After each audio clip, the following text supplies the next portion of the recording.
MSport has a reputation for nurturing new rally talent, and our guest today is no exception. Their latest signing has been impressing on the World Rally stage since being promoted to the top team at the start of this year. His story began on the lanes of Northern Ireland, and he progressed quickly. Budget restrictions meant pivoting to an alternative in 2018, and he found himself competing against the best in the world in the Esports WRC Championship, winning the title first time out. But he was hungry for more and returned to enter the ERC with an eye on class titles and overall victory.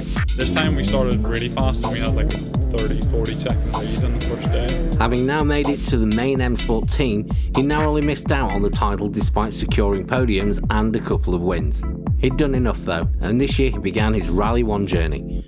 Back in early March, my guest joined me to talk about the future of the sport, the support of Motorsport Ireland, and his view on how the future may look. On the show today, we welcome Jon Armstrong. Hi John, how are you, mate? Yeah, really well, thank you. It's good to be on, Drew, so thanks for having me. Thank you for agreeing to come on to the show. It's amazing to have you on. It really is. You obviously hail from Ireland, and we've spoken to Eamon Kelly in the past, and I believe you've actually got a fairly similar backstory to him in terms of driving on fields, rolling cars, etc. But in a more wider sense, what is rallying like in Ireland? How is it accepted? Yeah, I think rallying in Ireland as a sport is massive because there's so many events every weekend. Like, there's quite a few drivers, if they have the means to do so, can do a rally on a Saturday and do a rally on a Sunday if the budget can stretch that far, which I think is quite unique. So that just shows you how vast that the sport is, and you can get involved very early in terms of going to spectate at a rally because of that, because there's most likely 4 to 5 rallies nearby where you live a year, so you can go and easily spectate. And that formed a big part of my childhood. Was my father was into rallying and used to go around and spectate on events that were quite local to us. I never recall going very far. Like, it would have always been sort of the local area, and maybe obviously Donegal rally was quite close to where we live. It's like just over an hour away. So yeah, and then the Circuit of Ireland came around our doorstep whenever I was young as well. So that sort of just built up a real passion for me, and I think that's so true with a lot of people that come from Ireland, because it's just generational. Like, their parents would have been into going spectating. There's a big car culture in Ireland as well of driving your nice road cars to the events and parking them up with your mates and enjoying the spectacle. So yeah, that's sort of there's so many different facets to how you can get involved, and I think that's the big benefit in Ireland from a sporting point of view. And it's just a real culture, and we're right up there with the likes of Finland and places like that. I really do believe. How is it accepted outside of the rallying community, though? Or is it just so vastly encompassing that it just covers the country as almost a national sport? Yeah, I think so, because we also rely a lot on the road closures in Ireland. Like, people are giving up their days to have their roads closed on where their house is based. So yeah, it obviously affects a lot of people who maybe aren't interested in the sport, but I think that also brings them in, that they happen to have a rally car go down the road and they do stay at home for the day, and they get interested that way. So yeah, from that side, I think it's something that people experience from a young age, and yeah, there's obviously always going to be people that aren't so interested in motorsport or rallying in general, and I think thankfully we don't have any people who are extremely against it, and that shows. We still have so many rallies, so many successful rallies in terms of road closures. Our forestry in Ireland is also pretty good. in terms of getting into the forestry and the relationships there. From what I can see, I'm not directly involved, but yeah, we have a forestry championship, and again, that was a big part of what was great about growing up where I was. Like, we had the tarmac events in the local area, but we had 2 gravel events. They still take place today. They're called the Lakeland Stages, which is based in Enniskillen, and then the Bushwhacker, which is based in Oma direction. So yeah, and they're literally on my doorstep. So they're like 2 home rallies, and they're both on gravel. So yeah, no, I think it's accepted really well. It is like a national sport. I think that's what we're missing here, to be honest. As popular as it is, it's still not shunned, but it's still a very in the shadows kind of sport in the UK, which is such a shame. And I think if we could generate that absolute grassroots level, we might be in a bit of a better situation, to be fair. It definitely sounds like rallying's in the DNA of Ireland, which I kind of assumed it was, to be fair. Let's move forward then. To your career. It started in 2008, basically on the fields, wasn't it? You were driving around, driving bang-up cars and basically having lots of fun.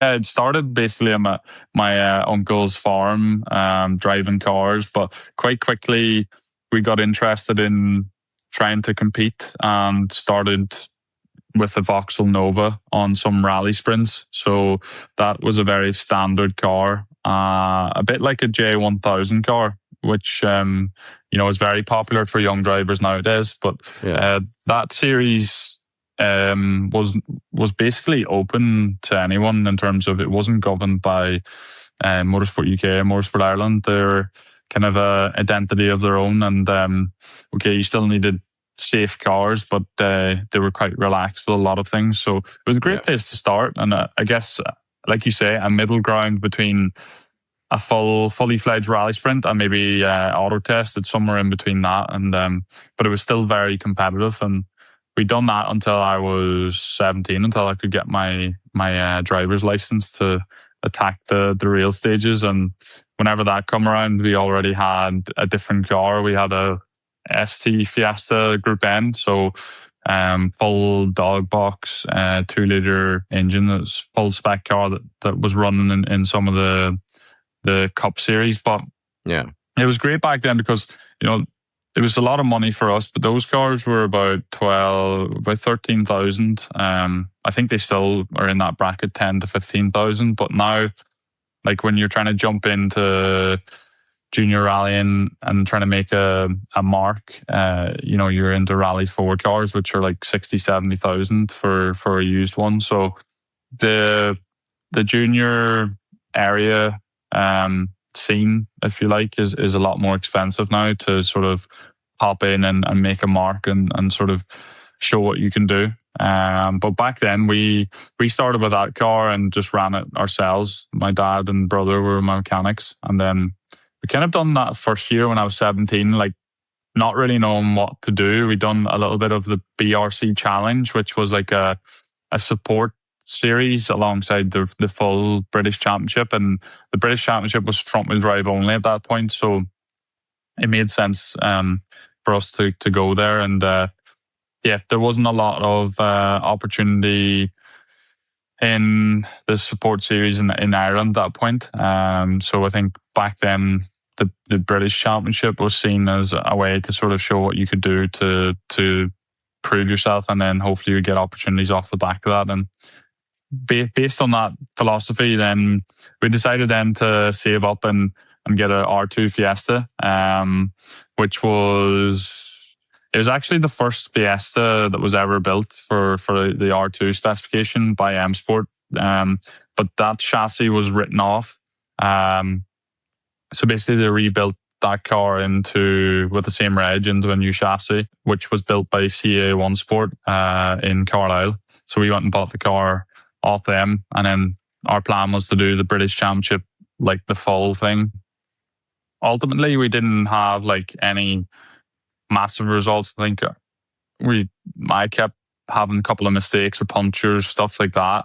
But some good speed. And the Ulster Rally that year, we were like, it was very near my home in Enniskillen, and I didn't really know the road so well. Okay, some of them more than others, but yeah, we managed to actually have a fastest time overall in the British Championship with the little R2 car against the more powerful DS3s, and we got the Pirelli Star Award for that event, which was like your ticket to a shootout at the end of the year to have a prize drive or an opportunity of winning a prize drive for the following season. So we made some good progress that year in terms of sort of showing our speed, but ultimately didn't get any strong results. And then the year after that, we didn't do too much. 2014 was kind of an off season. And then we sort of had a reboot in 2015 to go to the European Championship. So yeah, we always had like, probably our ambitions were always a lot higher than what we could afford. It was kind of always the theory of buy the car, we run it ourselves, which is cutting costs massively, and then try to get enough money as we go along for like tires, fuel, accommodation, entry fees, all those sorts of things. So it was sort of a very ambitious plan, but I think sort of a story that's true for a lot of drivers. Yeah, absolutely. How did you get on with the sponsorship in those days? Because it's notoriously a difficult area to try and master in order to fund your career. Yeah, it's very difficult. I found it really hard just trying to approach people, because I think even now it's very true for me that I kind of need to build a relationship with sponsors before they actually become a sponsor. So it's like getting to know people, building up your network. A lot of our sponsors in the early days were, family, friends, or people that were close to my dad or my brother. My brother worked for a Ford dealership as a mechanic, and basically they helped us with parts and stuff like that. So it is one of the most tricky things in the sport, especially with where rallying is. There's not always a lot of interest from a marketing point of view, and you really have to show how unique it is in terms of a marketing opportunity, but also be a bit out there with with how you're trying to promote different companies and doing what you think might work for them. That's ultimately probably the most difficult goal to try and achieve, isn't it? Try and explain the potential of the sport, where at the moment at least it's not in the best place in terms of its promotion. Compared to, let's say, F1, we need to drive, I think, the sport somewhere towards that, I would say. 2015, you started ERC, but as is usually the case in motorsport, there had to be a forced break at that point. So 2015 was kind of, it actually ended up, we started ERC, but ended up doing more stuff at home in Ireland. And that year we actually had what was maybe one of the best seasons of one make in Ireland. Yeah, that really brought me on as a driver in terms of pushing and managing myself. So that was really cool to do that at home, to have such a high pace in R2 cars. And then 2016 in the Drive DMAX series, that was, again, I won an opportunity from going to a shootout, similar to what was the Pirelli shootout, that gave a scholarship in the BRC. The DMAX shootout gave me a scholarship in the World Championship in the Drive DMAX Fiesta Trophy, which was effectively the Junior WRC. The same thing as what it is now. It was ran by MSport Poland, and all the cars were identical, and you just turn up and basically drive the car. It's all prepared for you. So yeah, it definitely had a shift in how I was focusing on my rallies. Instead of preparing the car and sorting stuff out, then I could just focus on the driving. But again, I've always had like ambition to try and do what I can and keep improving. So we went to Portugal and tried to learn a bit about the pace. And okay, some stages we were very far away, but some stages we were getting quite close. And we took a stage win in the class that weekend. And then we went to Poland, and the pace was really good from us. It was such a fast rally on gravel, and it was quite sandy surface, so you can really dig into the tire into the gravel and feel the grip. So we were flying that weekend. We actually ended up winning on our second time out, which was class. And then that sort of springboarded us. But we still had ups and downs. The next rally in Finland, we rolled on the first day. So that's the only time I've done Finland. But yeah, it's a quite a tough event and tough challenge. Then after that, went to Germany. We damaged the car on the first stage again, but then came back and finished third. And then the final rally in Spain, we actually won that, which was great as well. So, so then we had off the back of that season, we had 2 prize drives in the R5 DMAC car in WRC2 the following year in 2017. Which was great, but we sort of ran out of steam and opportunity at that point. So yeah, it was another sort of could have been good to keep going and know what we could have achieved from that point. But yeah, I had to start from zero again to work back up through rallying after that. Yeah, but that led on to quite a unique opportunity. I believe it was 2018 that you started the Esports Championship. Yeah, 2018 started the Esports Championship because I just watched it online. I was like sitting at home in December and the finals for 2017 were on, and I watched it. I was like, oh, this is actually really cool. Like, it was the same production value that you had with the WRC promoter and their all live coverage. And, you know, Bex Williams was commentating with, I think Andreas Mikkelsen was like, giving out the awards to the winners. So I was like, if I can't get the budget to do real rallying, then I want to give this a go, because I've always had a massive interest in sim racing and gaming. I've been playing rally games since I was 5 years old, probably, and never stopped. So I've naturally built up a good bit of skill, just training and being on the sim all those years. So I was then trying to see how fast I could be against the guys who were competing in esports. And, you know, after maybe a week or two, I was able to match their times on the official WRC game, and then started the season. And the format for the esports was you done like 8 to 10 qualifying rallies at home, which give you points based on where you finished. And then if you're in like the top 8, you would go to a season shootout or season final. And that was at Rally Germany 2018 in the Service Park.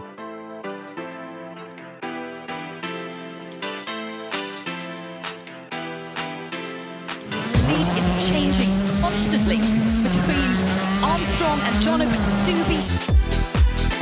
You are the Esports World Champion. Congratulations. I just tried to prepare so much for that final, like learning as much as I could about the cars and the default setup, which we had to use. We weren't allowed to tweak the setups ourselves, and trying to just get familiar with all the equipment that we were going to use beforehand. Thankfully, I had the same equipment more or less at home as what they were going to be used. So it was a perfect storm. And on the day I was on fire, and yeah, was the quickest driver. So we managed to actually win the esports, which was class. Like, to be a champion in anything is a big achievement. And that was like such a massive step for me in terms of I finally won like something. And with that, the prize was a road car, a Hyundai i20 road car. So it really was quite a good boost overall in terms of financial as well. So yeah, it was such a cool experience. For somebody that's not all that aware of the esports side of the sport, they could be forgiven for thinking it's just a computer game, and it's not that real. But really, the skill level of the esports drivers is quite high, isn't it? Yeah, it's massively skilled what you do as an esports driver. Your reactions and precision have to be bang on, and the amount of training that you need to do is quite high. Like, you're training sometimes between 4 to 8 hours a day just to be at the level that you need to be. And with the rallies, side of esports, the stages are quite long. Like you're talking 15 to 25 kilometer stages, and you need to know and learn every line and breaking point and like apex and corner cut that you can to be on the pace. Because you don't actually rely so much on the pace notes, because you can effectively learn the stages the same way that you can in a circuit, but obviously you've got a lot more distance and corners to learn. So I think that's kind of where I didn't enjoy maybe the second season as much, was just that pure amount of work involved. And that is the reality of being good at anything. And at that point, I'd already started working for Codemasters as a rally consultant on their dirt rally game. So I then was like more busy during the day.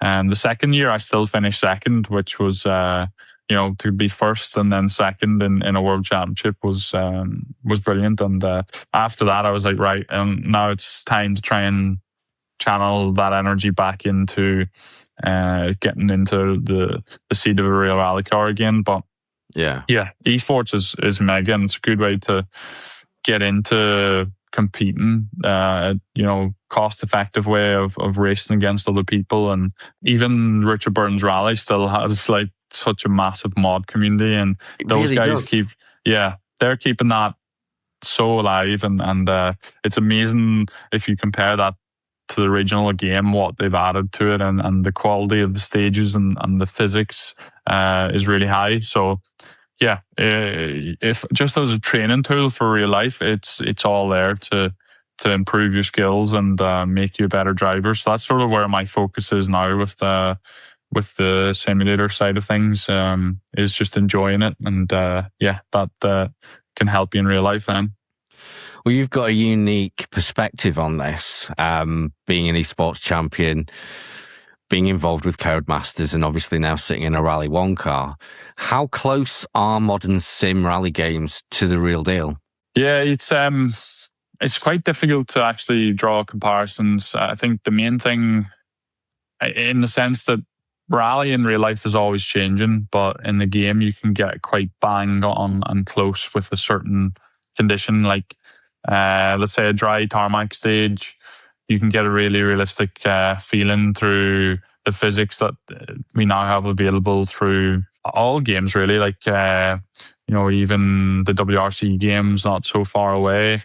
And you got a set of course rally and Richard Burns as well, but they all do their tire models slightly different. So I think that's maybe the biggest thing in terms of the simulation, is the tire model, how that interacts with bumps on the road, with cambers, and obviously loading the tire and stuff like that. So, and the sort of slip that you have on the driven axles. So yeah, the feeling between all 3 or 4 of those different sims is quite different, but you can get quite a realistic feeling from all of them. And it's then ultimately picking out what you find is useful for real life. And we're getting closer and closer. I think the thing that's quite difficult to simulate is like stage degradation in terms of ruts, and on tarmac, the way the road gets more pollution as each car goes through. And sometimes that's a little bit missing, but overall the rhythm that you feel in a real rally car, you can get quite the same sensations on a sim. We don't have the G-forces or the impacts, the movement that you have from a chassis in real life, but we do have motion platforms in the sim world now that replicate that as well, albeit they're quite expensive. But yeah, I think how I'd describe it is, as long as you know what feels real and use that to your benefit, then you can totally use simulators to train for real world driving. So for somebody that was quite young, let's say below driving age, that was interested in getting into rallying when they're old enough, can it happen the other way? Is it close enough that they can train on the sim at 14, 15, 16, let's say, then get into a car and go, oh, actually, yeah, this feels pretty similar to what I'm used to, but this, that, and the other's different. And be close enough to be able to adapt to the real world. Yeah, 1,000%. That's a good way to describe it, because even for me at a young age, that translated from driving RBR at home on a steering wheel mounted to my desk. And then,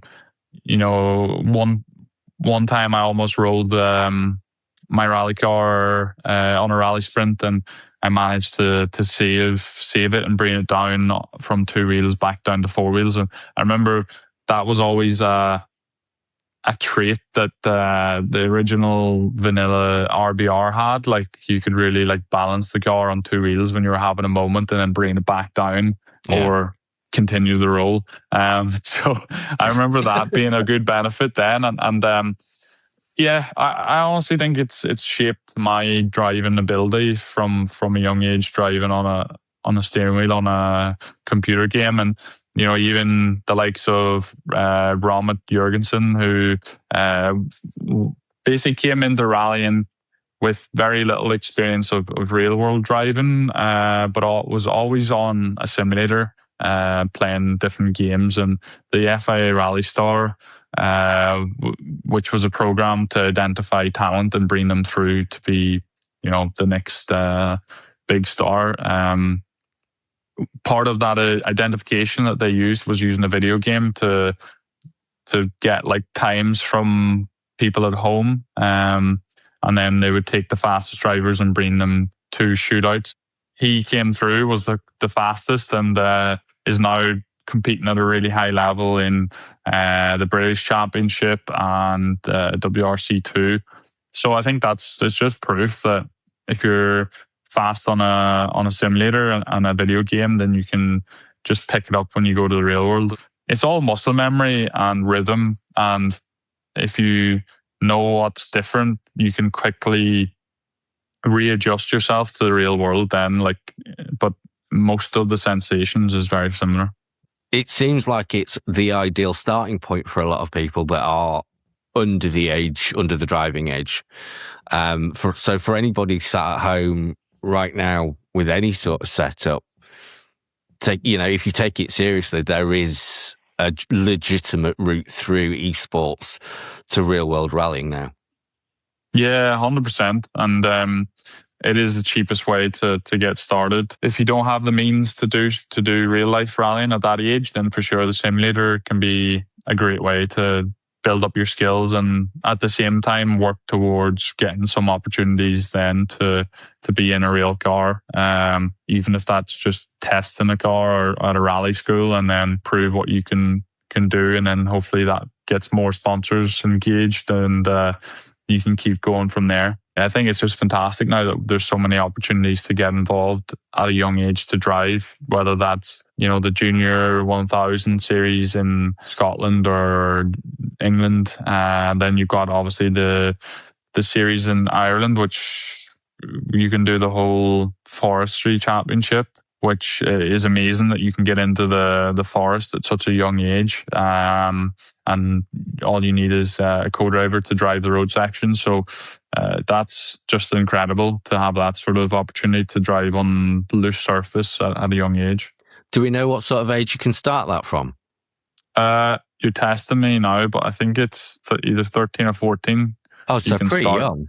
Yeah. Young. So, and then you do that right up until you're 16. But I think it's this year that we're in Ireland with Motorsport Ireland in Class 2A, I believe it is. You can drive some tarmac rallies as well now in a more powerful car. So like an older R2 spec car, but it's still a lot faster than a Junior 1000 car. So that's another massive step, is getting youngsters into more powerful front-wheel drive cars at the age of 16 on proper rally roads is huge. And it's a credit to what they're doing over in Ireland, that we have Motorsport Ireland backing drivers like me at the highest level in Rally 1, but then we're putting in all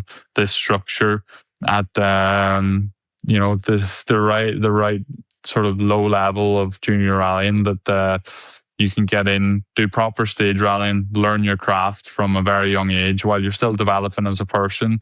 And you can see the pathway through the Motorsport Ireland Rally Academy that if you're doing good results and continually getting better, that you can get all the way up to Rally 1 now. So yeah, that's the pyramid that we have. And thinking back 15, 20 years ago in Ireland, we didn't have that sort of vision or pyramid of opportunity, and now it's a reality. Motorsport Ireland and the work that they've done over the last few years have really set a shining example to other motorsport associations.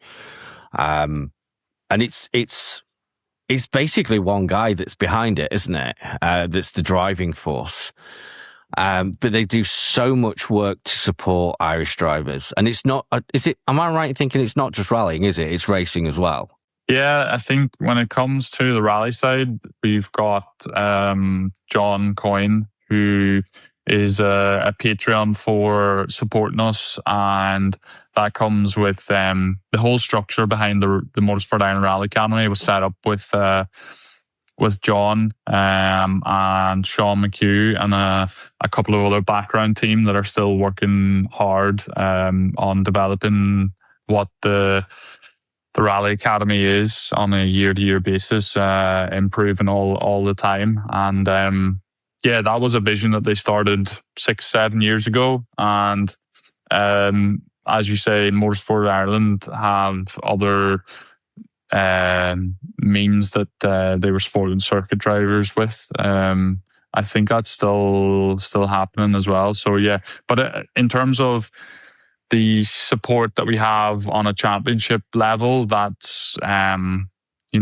whole background team are putting in a massive effort to work alongside the Motorsport Ireland Rally Academy, but everyone that works at Motorsport Ireland as a governing body are putting in so much effort to sort of re-engineer what it is to be a rally driver in Ireland in terms of a national level. If you're competing, in your Rally 2 car in the Irish Tarmac Championship, all the way down to the Junior 1000s, there's a real shift in mentality to go more towards the homologated side, especially for junior drivers, that you're driving cars that you're going to be driving if you can make it as a driver up through international rally in Europe and the World Championship. So that's been a massive step to move it in that direction, to get more drivers into Rally 4s and Rally 3. And then ultimately, if you do well at those categories, you'll get opportunities then to go to Europe and the World Championship. So yeah, it's not all about, let's say, getting budget. There's a massive effort in the background to educate us on what it takes to be a rally driver, a professional rally driver, which is all the fitness, the nutrition, the media side. We've got a massive background team that are helping anyone in the academy with that to improve ourselves. So it is a dream come true, and it's just a credit that we have that now in Ireland. It's a massive thing for everyone involved. Huge credit, actually, to Motorsport Ireland for the work that they're doing. I was going to say it's not just about budget. It's I think possibly even more important. It is all that background work that they're doing to prepare people to get to the WRC, which is an incredibly tricky environment to get into at the best of times. But it clearly works. We've had Craig, we've got yourself, and we've got Josh McAlane up there as well. And I want to say this is a positive thing, outperforming expectation probably at the moment. So all that background work that you guys have done and that Motorsport Ireland have done and that everybody else involved is working. And it's working quite effectively. Hopefully, Motorsport UK will take note and possibly take a leaf out of Motorsport Ireland's book as well. But it's not just drivers, is it? I think they're massively behind bringing WRC Ireland back to the championship as well. I know they've had one attempt, but they're coming back for a second attempt, aren't they? Yeah, I'm a little bit slightly out of the loop in terms of the background to it, but yeah, I think there's a big appetite to have another Rally Ireland. We obviously had two iterations back in 2007 and 2009, which was massive for me to be able to go and see the best drivers in the world compete on your doorstep. So I think getting that sort of event again in Ireland will really promote the sport, will show more than back 20 years ago our local talent, because I think now we've got more drivers at a high level that could really show what they can do, because they'll feel very comfortable on their home roads. It's great for the local economy, and that's not you know to be underestimated. Like, it is a massive boost to the local economy, and if we can get something over the line, I think it's brilliant for everyone in the area. And you know, as we were saying at the start of the podcast, that rallying in Ireland is huge, and we don't really need an invitation to get it to come here. It's it's just getting all the stars to align with budget, and hopefully we can get across the line, because it would be amazing for me and the other drivers and co-drivers to be rallying at our home event and within the World Championship. So yeah, fingers crossed. It does keep going forward, because these things aren't so easy, and even with Rally GB, we've seen that that's sort of come to a bit of an end, and hopefully they can get something back going as well. But it just shows you that it's not easy, and I think that was sort of taken as a guarantee for a while, that there will always be a Rally GB in Wales, but now we don't have it anymore. 20. Turn 6 left minus. We did have the ERC we had that in Ireland, and now it's in Cardigan, and that's a brilliant event as well. And I would encourage people to support it this year, to try and make the effort to get their entries in, because they're brilliant roads, and the competition is very, very high. And it's obviously something that's quite dear to my heart now, having won it last year, but it also makes me want to have more rallies at home that we can go and compete on. I think we need an event. I think Ireland needs that event, and I think we should be represented in the WRC. How that happens and how we get that over the line, I'm not sure. I haven't checked in a couple of months, but I did hear that Aberdeen were also trying to get a WRC event over the line as well, so fingers crossed for that. But yeah, you obviously came back to the ERC there, possibly a little biased, being a winner of Ceredigion. But that brought to an end an amazing point in your career in the ERC. I first became really aware of you when you came back to the ERC. Was it Rally 4? Rally 3. Was it Rally 3 you started? Yeah, in the Orange Fiesta, yeah.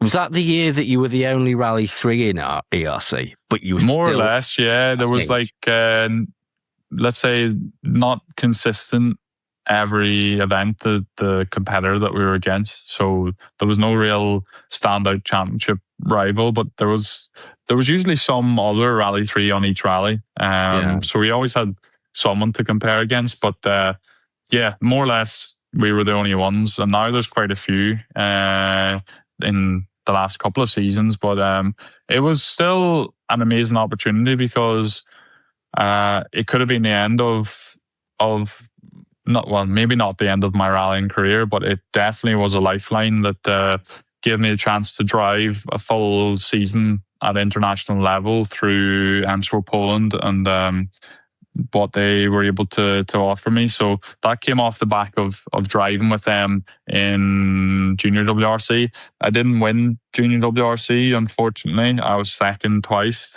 And then off the back of that, I think they realised that maybe I wouldn't stick around if I wasn't able to get some sort of opportunity the following year. So thankfully I was able to promote the Rally 3 car in the ERC. And we were the champion almost by default, but we still had to drive every rally. And actually it was great for gaining experience, but also we were always comparing our times to the Rally 2 cars. And a couple of rallies we had really quick competitors to also compare ourselves against in Rally 3. So it was a brilliant season for sure. And then that springboarded the opportunity to then join MSport with the Rally 2 Fiesta the following season in 2024 and then 2025. So my career has been a big journey of Fiestas and Fords.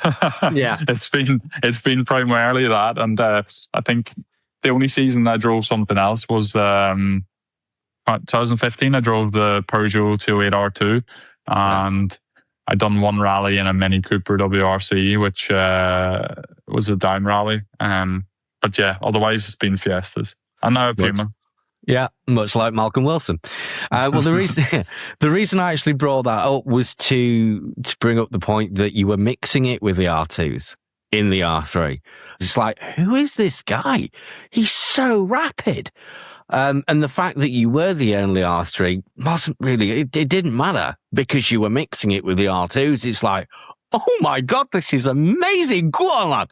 And I don't think there was a single person that wasn't behind you, to be honest. Most people take a good couple of years, maybe, or a couple of seasons to adjust and to get themselves up to that level.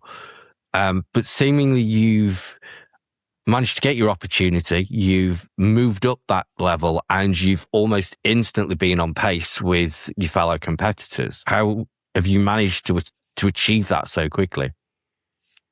It's difficult. I think I had a bit of a tough period in 2024 whenever it was my first season in the Rally 2 car, and I was struggling to get onto the front runner's pace, and there was an expectation to be closer to the front from myself, from MSport. And ultimately the season before that, Adrian Formo was proving that the car was very quick in the right hands. So you had that pressure, and I then just had to really figure it out for myself and understand where I can get better speed from. And the cars nowadays are capable of a lot of commitment. So it was just learning really the commitment level that you can take with these modern four-wheel drive cars. And there was definitely a massive step in driving style between the Rally 2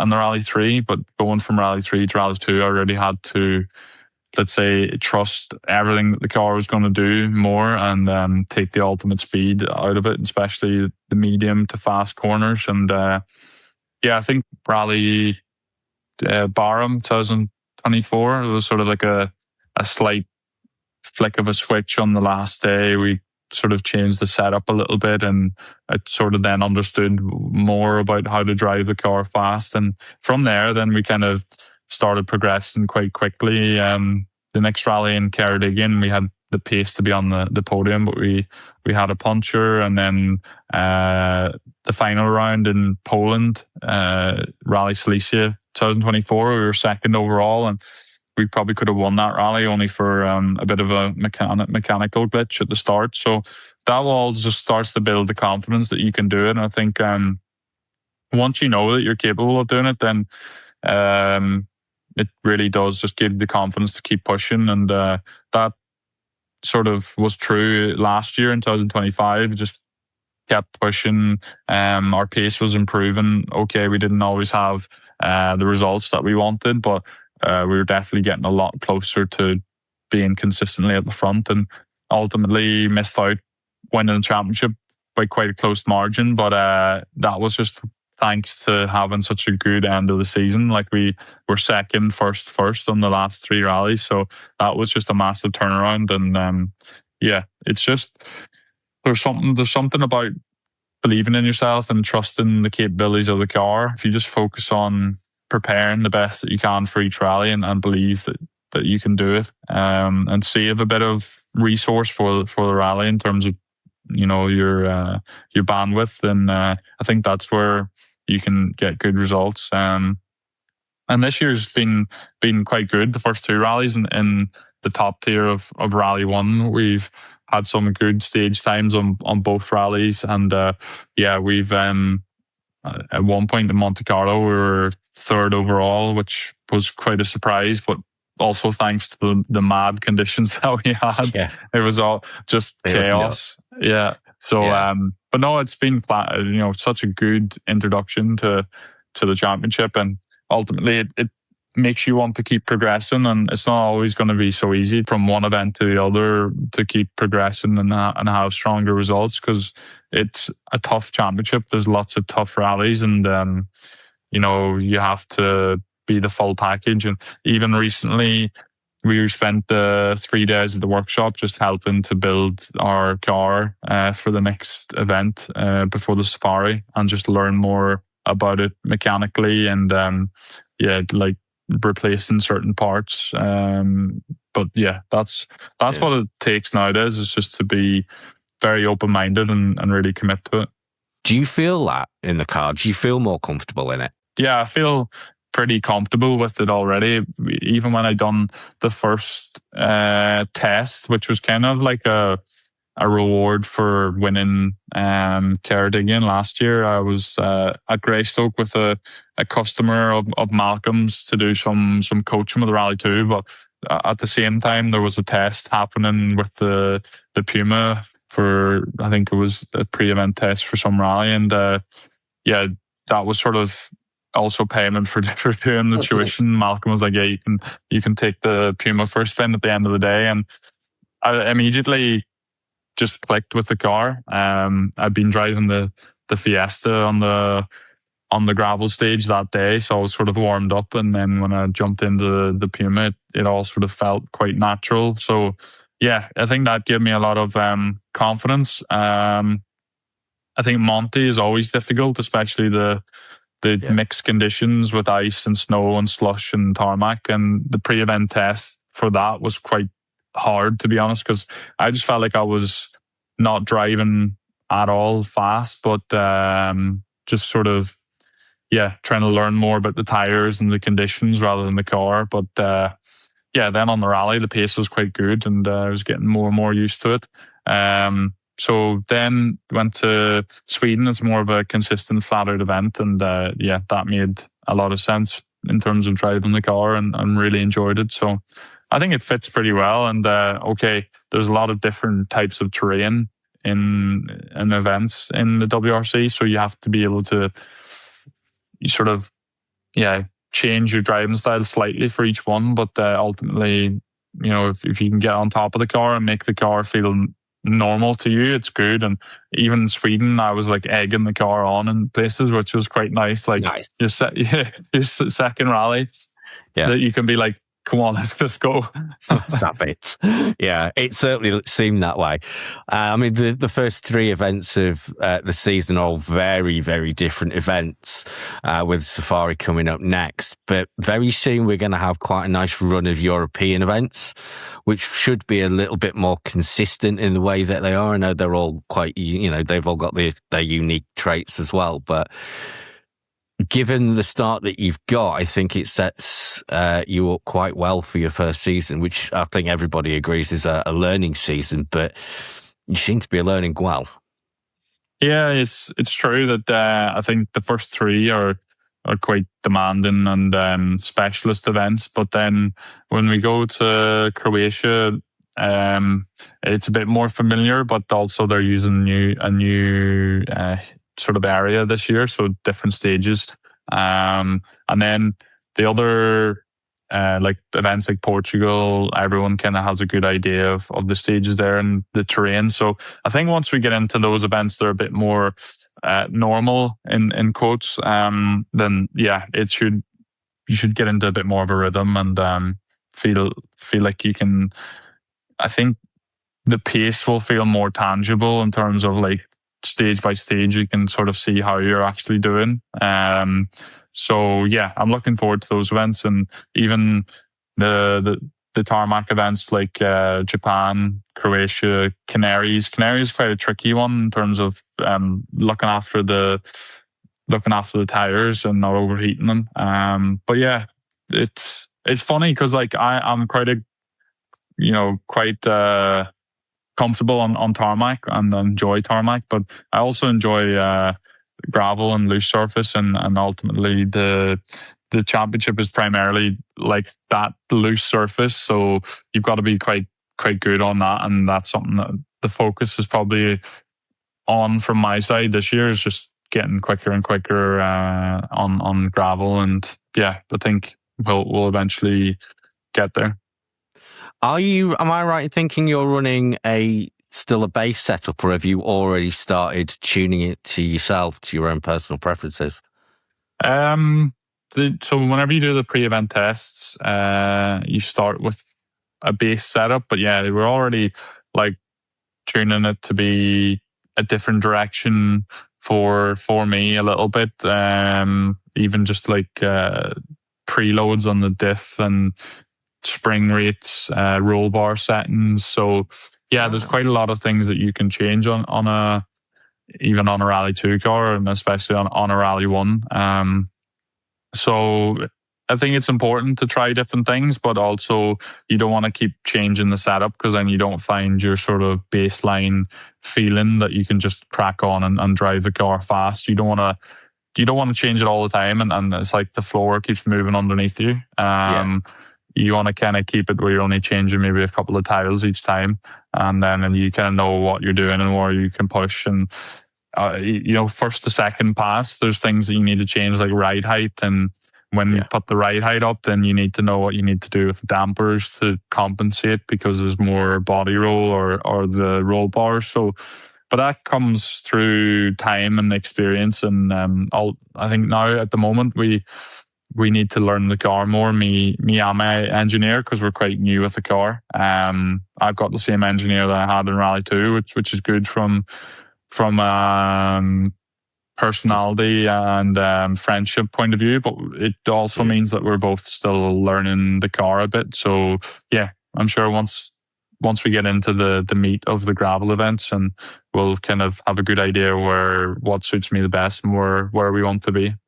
Moving forwards then, you've mentioned a couple of things in terms of scholarships that you've won, and obviously the support from Motorsport Ireland. Is there anything that you, as an upcoming driver, kind of wished for in terms of support that wasn't there, that would have helped? Yeah, I think I'm quite lucky that I'm able to have the Motorsport Ireland Rally Academy at this point in my career. I'm able to get the support from them, and I guess there's people before me that missed out on that support, so that's why I'm incredibly lucky, who are quite talented as well. You think of people like Keith Cronin and drivers like that if they had that support, they could have been incredibly successful in a WRC career as well. So yeah, I feel very lucky to be included, and I guess the only thing would have been for that to come at an earlier stage of my career, but that's how the stars align. And I think now it's brilliant for youngsters from Ireland that they can look at where me and Josh have got to, and also the other drivers in junior WRC and the likes of that's the pathway if they put in the work now. Even at Rally 2 level, there's a couple of, I don't know if they're paid drives, but let's say there's a lot of manufacturer supported drives. So that paints a good picture for the future whenever we're moving more towards Rally 2 regulations, and hopefully there'll be more teams coming in and more opportunity, and then that filters down through the lower ranks, that there's more support to get people there because they see more return in the future. Getting drivers to a work seat and then getting some repay from that is a model that would work well for a lot of people. So hopefully that's the way that when 27 comes, that there's more opportunities through that sort of mindset. Yeah, I hope so. Certainly on the face of the regs, as we can see them at the moment, it seems promising. But the fact that the old R2s are allowed, the old WRC2s are allowed to compete on equal benefit, just means that we have more opportunities. And there may not be official works drives, but, the drivers of Skoda and such can all hopefully compete on an almost level playing field. How close do you reckon that will be? Difficult to say. I think on paper it should be quite close, but a space frame car is a little bit different than a Rally 2 car, and I think also from what I know that the final regulations and how they sit are still unclear. So in terms of are they going to have identical restrictors for the turbo? I don't think that's 100% clear. Do the manufacturers of the Rally 1 cars want Rally 2 cars to be beating them is another thing. And it's you have to have that question. But if it is very even, then I think it'll be great. And hopefully that's where it ends up falling. And I think if it settles with that, then if you can jump in, a Fiesta Rally 2 or Skoda Rally 2, whatever it may be, and compete with Toyota, whatever car they end up producing, then it's going to be good for people following the sport, good for us as drivers, and hopefully there's more opportunities. But it's still unclear how many manufacturers will have a Rally 1 or 27 spec car from the get-go. At the moment, it looks like Toyota will have one, and then maybe there'll be a couple of other teams that come in with the car. But at the moment, it also looks like Ford and Hyundai won't, if what they're saying publicly is true. But who knows? But yeah, that's quite surprising from my side. But it also just shows the way that the regulations are coming in a little bit late. Yeah. We need a little bit more definition early on to give the teams as much chance as they can to prepare properly. I think I'm right in saying that's what I've read. MSport have basically said that they just don't have the time to develop a 27 car for 27, hence why I think they were talking about using the Rally 2 car. I believe it was Rich, an interview with Rich, and I think he said it. So we'll see. A lot of people tend to draw comparisons to like the Group A and the WRC era, and I don't think it's so much the class of car. It was more the fact that it was so closely linked to the road cars. You could buy that car. It was certainly more achievable to buy the rally version of that car. And I think that's an important point that shouldn't really get lost. As great as Rally 1 is, you can't buy one, really, realistically speaking. And I think losing that element has been part of the problem. So it would be great to see the next generation of car become available for, let's say, Top Flight British and other domestic series, so that people can enjoy them, both inside and out the car. Yeah, I think having more privately owned cars is one of the aims of the regulation. And if you can have the works team, but then a satellite team or a customer that's bought a car that can then run at a high level, then it's going to be quite similar to what we have in ERC, with the amount of Rally 2 cars that are competing on every rally. Hopefully it'll be a similar level to that. Like, it could be 20 cars or if not more. So comparing that to where we are now, it's a big boost. And ultimately the competition, I think, is what drives us as drivers. And if you can highlight the battles and the actual speed that we're going at, okay, they won't be quite as spectacular in a lot of ways, but still a Rally 2 car driven hard is really good to watch. And if we lose a bit of aero and the cars move around a bit more, it could be more exciting. Because even looking back to like the 2016 specification, like Polo Fiesta, they definitely had a lot more chassis movement and sort of sliding around on medium to fast corners. So from my side, they can be sometimes more spectacular to watch, but the outright speed maybe isn't quite as high. The thing that gets me and that's drawn me back to the ERC is the competition, the amount of cars and crews that are competing and are so close. And it's so exciting to watch. It's just captivating. And then I go back to the WRC and I just feel so... Sad's a bit extreme, but I just wish there were more teams, more of the same of what the ERC and WRC2 is currently providing. And I just hope to God that WRC 27 and beyond starts and brings that back. Because I genuinely worry about the sport and about the future, and if it even has a future, when you connect it back to, the global car market as well. It is a genuine concern of mine. That it might not survive. And I hope I'm wrong. I genuinely hope I'm wrong on that. The other side of it, of course, is the promotion side of it. And I kind of touched on it at the beginning. Liberty Media and what they've done with Formula One has been phenomenal. And of course, Drive to Survive.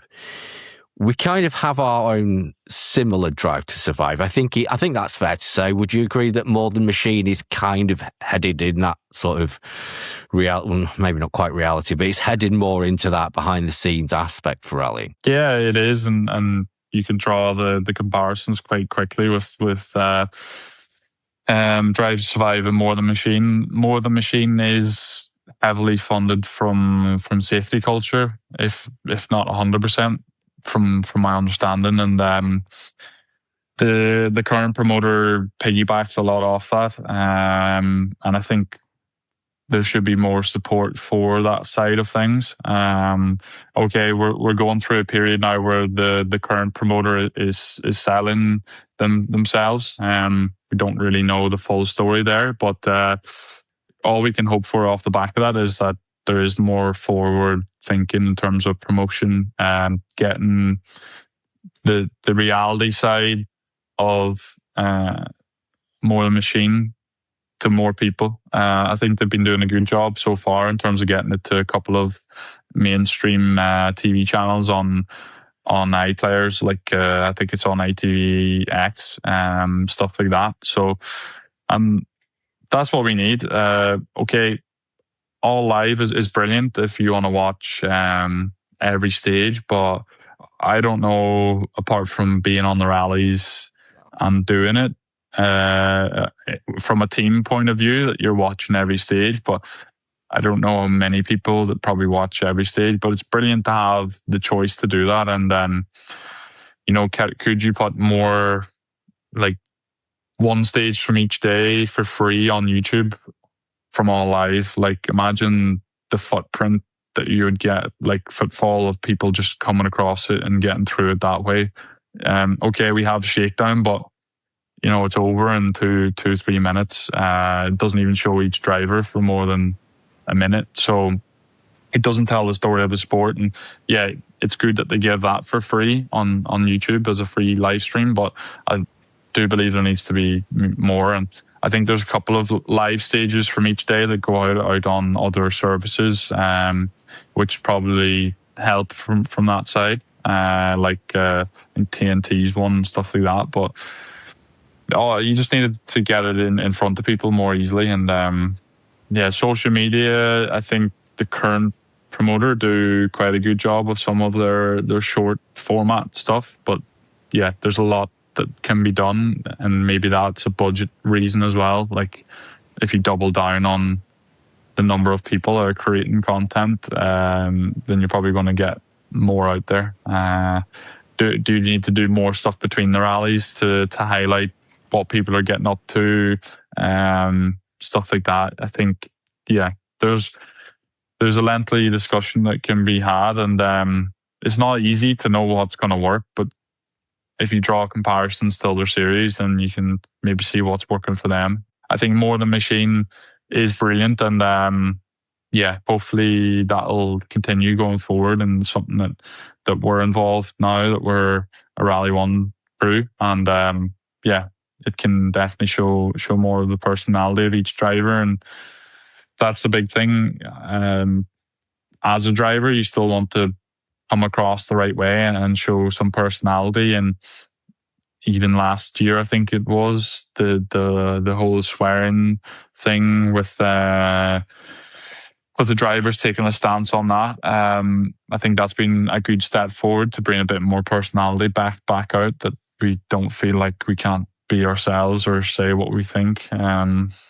So yeah, that's been a big thing for us, feeling a bit more comfortable. And I think if you can enjoy it, then things do come better. And I think that's a big part of where we can help promote it, is if the drivers are having more fun.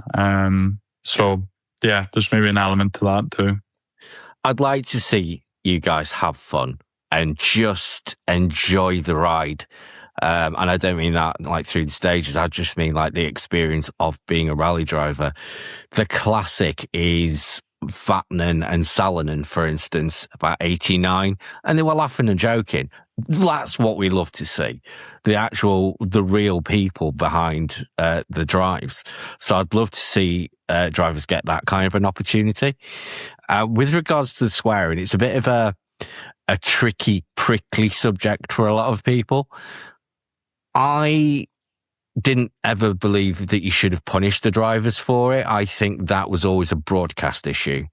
If you don't like it, don't broadcast it. It's quite simple. And in those moments when you come off a stage and let's say you've had a bad one, maybe knocked a corner off, it's not fair to then broadcast those few minutes as you come through the last time controls, where you're letting all that aggression and frustration go, and broadcast it and expect a driver not to swear or not to be upset. I think that was a double standard.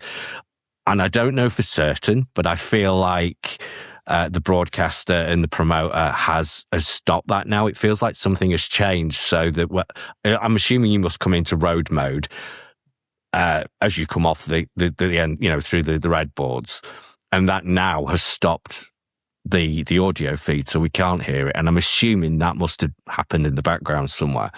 So it takes that pressure off you, which is great. And it just nullifies the issue. So hopefully that's that sorted. As a package though, I think Rally TV is amazing. They have this amazing product, this amazing wealth of footage. And I've said it before and I'll say it again, I just don't think they're doing enough with it. Yes, All Live is fantastic, and for, 12, 13 quid or whatever it is a month, it's amazing value. But they have a highlights package. They have the features that they've done. They've got all the historical stuff that they've done, which could be put onto YouTube. I mean, this is just my opinion, for what it's worth, but they have the product there that they could sell that they just don't seem to be doing. And I think until we get a new promoter, I don't see that changing, but I would like to see it change. I certainly agree with you on that. One final question, John. How would you, or what sort of ideas do you have in terms of getting the sport to a larger global reach in terms of audience figures?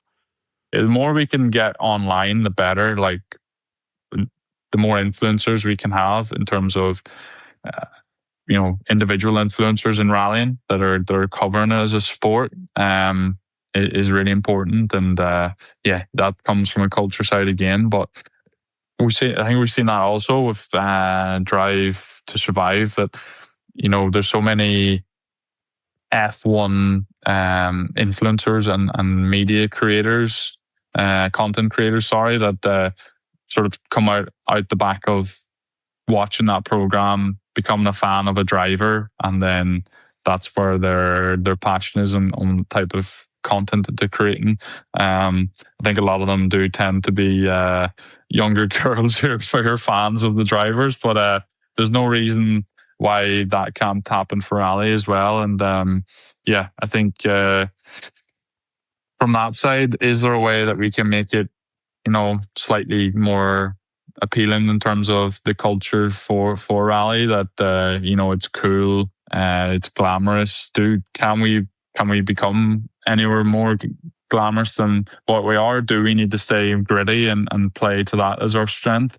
There's a lot of questions from that side, but it's just trying to appeal more to a wider audience. And I think there's ways that you can show what we do day to day is cool. And ultimately that's for other people to try and help with. But we can do what we can too as drivers on social media, trying to show what we're doing. And we have a platform to promote ourselves and the sport. So that's where what we do is quite important as well. As a Ford fan, I'm hoping that you both do pretty well this year. It's about time that you guys had a bit more luck. So, yeah, go well. Spot on. Thank you very much. No, not at all. Thank you once again for joining us and giving us your opinions and your thoughts on the future of rallying. It's an interesting topic, and it's an interesting direction that we need to go in, I think. So fingers crossed for the future. Yeah, spot on. Thank you very much. Speak to you soon. Speak to you soon. Thanks, Jon.